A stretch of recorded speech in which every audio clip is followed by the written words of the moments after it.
Welcome back, everybody. Today I'm going to teach you how to move a task to another list on ClickUp. This is a super useful feature when you need to reorganize your workflow or shift tasks between different project stages. So let's jump right in.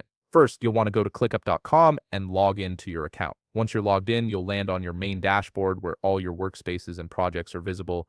This is your central hub for managing everything in ClickUp. Now on your panel, click on Spaces.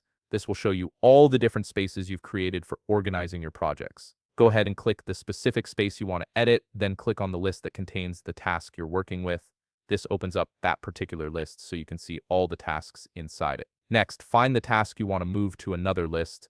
Scroll through your tasks if needed until you locate the one you're looking to relocate. It's important to make sure you're selecting the right task, especially if you have multiple tasks with similar names. Once you've found it, look to the right side of the task. You'll see 3 dots there, which is the task menu. Click on those 3 dots to open up a drop-down menu with several options for managing that specific task. From this menu, click on Move. This action tells ClickUp that you want to relocate this task to a different location within your workspace. After clicking Move, a new window will appear showing you all the available lists where you can move this task. Now choose which list you want it to move to and click on it. ClickUp will instantly transfer your task to the new list, keeping all its details, comments, and attachments intact. And there you have it. You've successfully moved your task to another list in ClickUp, making it easier to keep your projects organized exactly the way you need them. If you found this video helpful, please leave a like, subscribe, and see you in the next video.